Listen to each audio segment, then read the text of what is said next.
Hey guys, it's Shane. How you doing? Welcome back down to the workshop. Hope you're all well.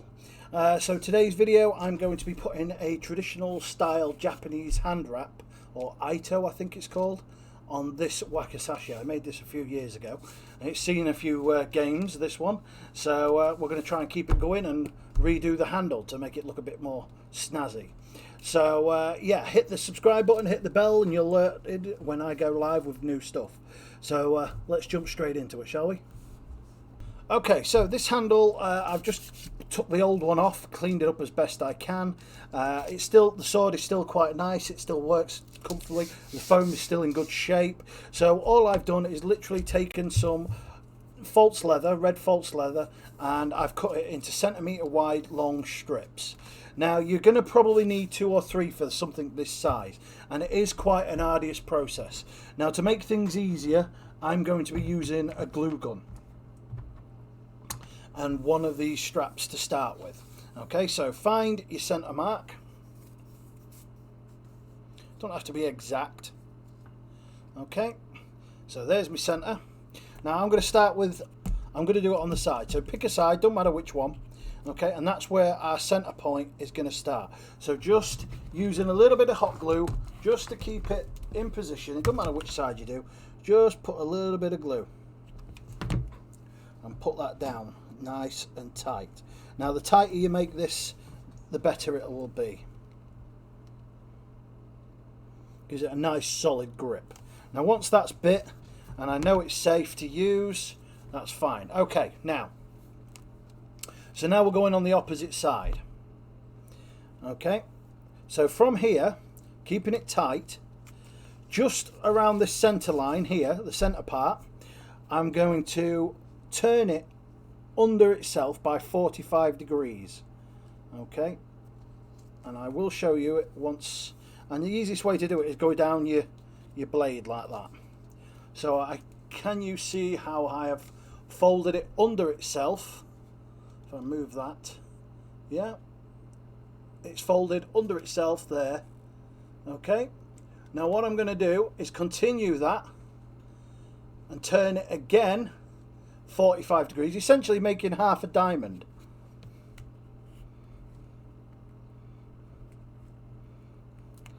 Into that. Now if I pull that tight, it'll stay there. Can you see that? There you go. Yeah, so half a diamond. Now just to make sure that stays the width, only pull it as tight so it just marries up to the other side. So you don't want to go all the way up here, you don't want to go down, you want it nice and round. Now just put a bit of glue on that just to make sure she stays where she's meant to, and pull it round tight. Not too tight, just tight enough.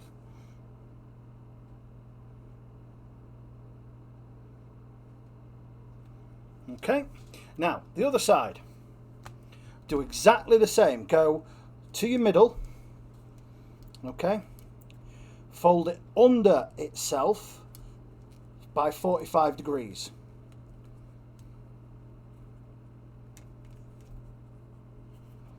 Okay, make sure you got it nice and tight. Okay, now wrap it over to hide any colorations or things that you might have had. And I need to come back a little bit.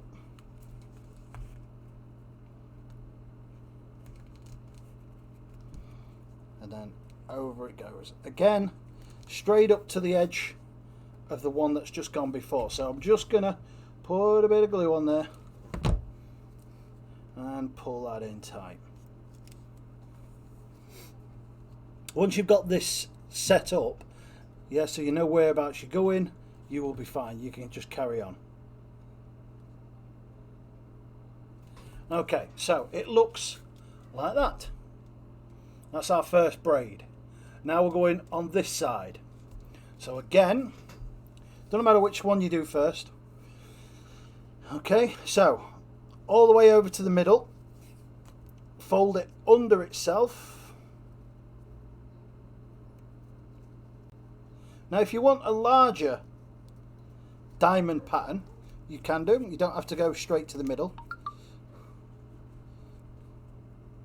Okay, so we're off to one side slightly.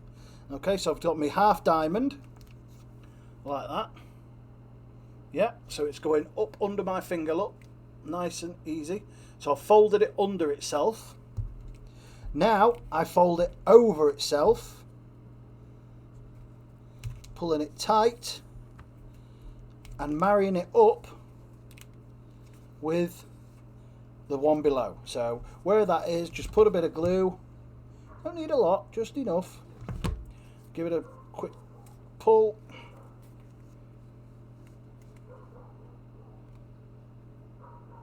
Just a couple of seconds. Yeah, and now we do the same with this one.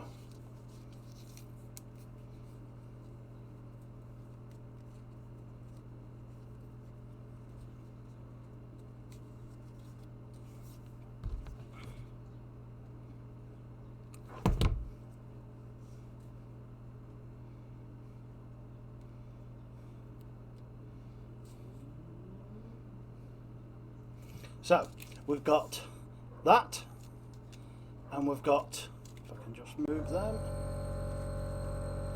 that, and then we just continue all the way along.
Okay, so we've run out of wrap on this one. I've only glued it halfway.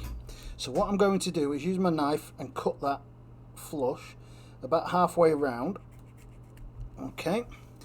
And then I'm going to take another piece, just carry on gluing that bit like you would another piece, and just stitch it on, I suppose. Just marry it up and just pull it in so it becomes another piece,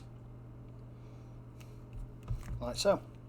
And then we just carry it on, folding it under, folding it over, and we continue.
Okay, so we got right to the edge. There's just enough space here to seal this. So what we're going to do, just for simplicity, okay, we're going to do a knot, a very simple knot. Now you could wrap it up and do all the fancy stuff, but just for now, okay. Okay, so you don't want to see any of the white underneath, obviously.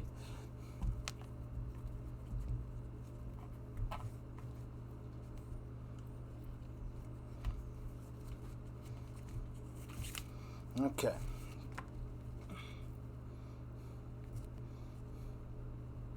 And there you go. Trim that as required.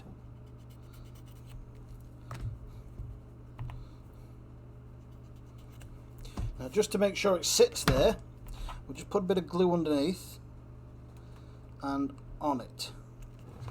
Just to make sure. And there we have it. One Ito style or Japanese style hand wrap.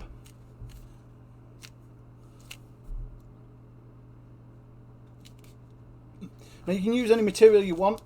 I just happen to have some false leather lying about. Now these seams, you can do what you like with these. You can re-glue them, you can hide them, you can even stitch them if you wish. But I just think the glue holds them enough. So that's there. Okay, so there she is, one Japanese style katana handle wrap. Okay, nice and neat, got a nice good grip, it's nice and tight, it's not moving, and if it does move, it's got a bit of glue in there just to hold it still anyway. You can use normal glue if you want, the Alpha Fix-A-Fix. The problem with that is you've got to do both sides. You've got to do the handle and you've got to do the wrap. So it's a bit messier doing it that way. The glue gun is a lot easier. Okay, so yeah, she looks quite nice, and here's the scabbard. Now this was one of my first weapons I made a long time ago. Okay, but yeah, she's done. So guys, I hope you like that. The original plan was to actually be building a rapier, which I'm going to start doing it in different parts like we did for the Sorrow's Edge sword. I will start that this weekend hopefully, so you'll be able to build along with me in building a rapier if you wish. Okay guys, I hope you enjoyed the video. Please hit the subscribe button and the bell so you'll be alerted when I go live with new stuff. And if you've got any questions of anything you want, please leave them in the comments below. If you want me to make something, or if you want me to go over a certain technique or a certain build or anything like that. And don't forget, I live stream live on Twitch, Twitch TV /TTC Craftworks, and yeah, I'm usually live Wednesday to Saturdays. So hop over, have a chat, chill out with the rest of us. Okay, guys. So oh, and if you want to help support this channel as well as the Twitch, I do have a Patreon under the same name. You can pledge as much as you'd like. There's only the one tier, which is the $1. Everything helps to keep me making videos and keeps me going on Twitch. Okay guys, so thanks for joining me and see you in the next one.